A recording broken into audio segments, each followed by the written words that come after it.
les petits signes de Qiyamah, pour revenir dans le sujet, que on ne trouvera presque plus des personnes qui ont un revenu entièrement halal, dans lequel il n'y a pas de haram ni de choses douteuses. Deuxième point concernant les revenus, parmi les petits signes de Qiyamah, le fait qu'à une époque, les gens n'auront plus de soucis. Est-ce que tel argent est halal ou haram? Les gens prendront tout ce qui rentre dans leur poche. Le prophète me dit, hadith Abu Huraira, la ya'tiyanna ala an-nasi zaman la yubali al-mar'u bima akhadha al-mal. Il viendra une époque où les gens ne se soucieront plus de leurs revenus. Amin halalin am min haram. D'où vient cet argent? Est-ce que ça vient d'une source halal ou haram? Les gens n'auront plus ce fikar. Ça veut dire quoi? Ça veut dire qu'il y a l'absence de taqwa. L'absence de taqwa, ça veut dire quoi? L'absence de iman kamil. Effectivement, il y a le amal. Il y a quelque chose qui s'appelle le amal, c'est quoi? C'est les actions. Les actions y sont. Mais si on creuse, on regarde bien le mode de vie de cette famille ou de cet individu, face au haram, elle ne fait preuve d'aucune résistance. Lorsqu'il s'agit de fulus, d'un contrat de travail, même si la source n'est pas halal, la personne fonce. S'il y a de l'argent gagné, même si ce n'est pas riba, intérêt, la personne est prête à prendre cet argent. Elle sera là pour namaz fajr et jamal. Elle fera même son tahajjud, elle fera son tasbih, son dhikrullah, khatm al-Qur'an, umrah, hajj, mais face au haram, il n'y a aucune résistance. Quand elle voit l'argent facile, la personne prend sans se soucier. Ou alors face fitnatul nisa, il y a deux fitnas, l'argent et la fitna des femmes. Face je ne sais pas, au zina du regard ou alors à une invitation ou autre chose, la personne succombe immédiatement dans le fitna des femmes. C'est-à-dire que les amal y sont, mais ces actions n'apportent pas grand-chose à la personne. Quand l'iman n'est pas rentré dans le cœur. Parce que l'iman, ce n'est pas que obéir à Allah. Parce que dans le sens global d'obéissance, ta'a c'est quoi? Ta'atullah. Obéir à Allah c'est quoi? C'est de faire ce qu'Allah demande et de s'éloigner de ce qu'Allah Ta'ala a interdit. De la même manière que iman ne peut pas venir tant qu'il n'y a pas, si on fait la da'wa, ne peut pas être complète s'il n'y a que amr bil ma'rouf.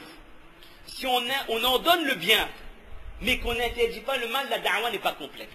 Les Anbiya, ils ont toujours ordonné le bien, et lorsqu'il y avait quelque chose de mal, ils mettaient en garde ou ils essayaient de changer la chose. Mais qu'on comprenne bien que haqiqat iman, la réalité de iman entrera dans le cœur, c'est par les actions que nous faisons déjà.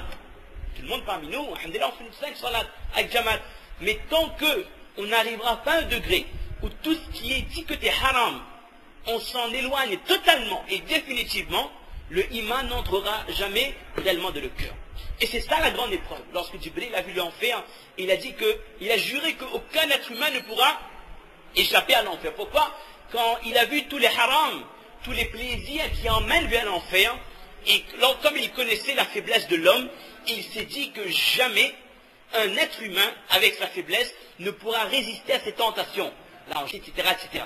Donc comprenons bien que l'épreuve du musulman, ce n'est pas que de faire les bonnes actions, mais c'est de résister au shahwa, au haram. Et lorsqu'une personne, lorsque quelqu'un délaisse quelque chose d'interdit pour Allah, Allah lui donne quelque chose de mieux que ça. Quoi, on ne sait pas. Mais Allah, il vous donne quelque chose qui est inestimable, qui vient de sa part. Parce que ce serviteur, il pouvait faire le haram, mais il s'en est abstenu uniquement par amour et par crainte d'Allah. Si d'année en année, on voit que notre salat est pareil, pire encore, qu'elle diminue, dans la concentration diminue, ça veut dire qu'il y a un problème dans le iman. Et pourquoi le iman, il y a problème? C'est parce qu'on n'a pas amené ta'a avec résister au haram. S'il n'y a pas action plus éloignement du haram, haqiqat iman ne rentre pas dans le cœur. Et quand haqiqat iman, haqiqat c'est la réalité, iman ne rentre pas dans le cœur, nos actions n'ont pas la valeur des actions des sahaba.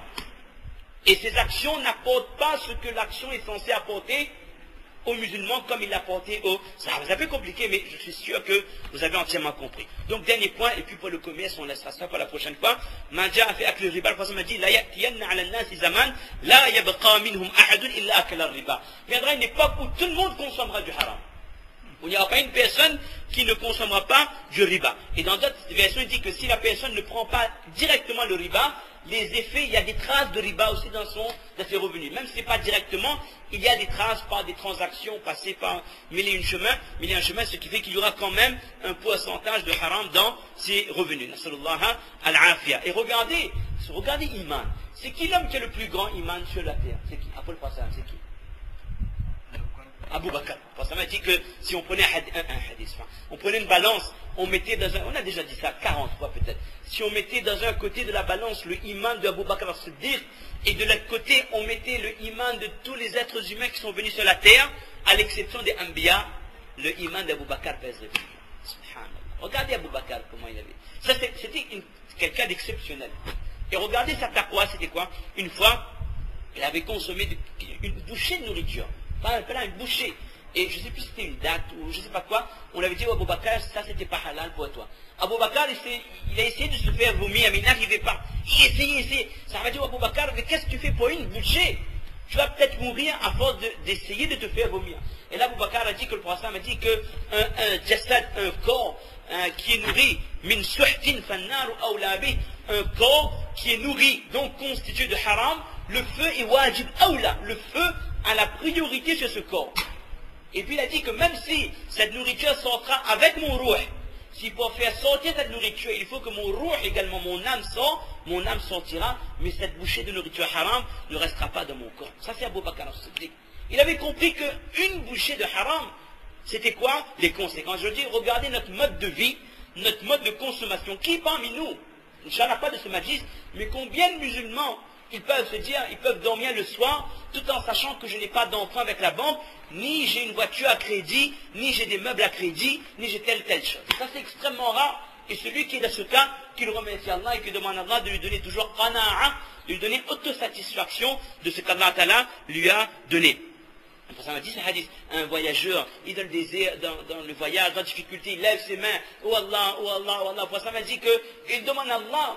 Normalement, le doigt du voyageur est accepté. Elle dit, mat'amuhu haram, malbasuhu haram. Sa nourriture est haram, ses vêtements sont haram, tout est haram. Fa'anna yustajabu. Comment Allah accepte son doigt alors que ses revenus, sa nourriture, ses vêtements, tout ça, ça vient de sources illicites. Qu'on comprenne bien. On avance, nous, on est prêt à pousser.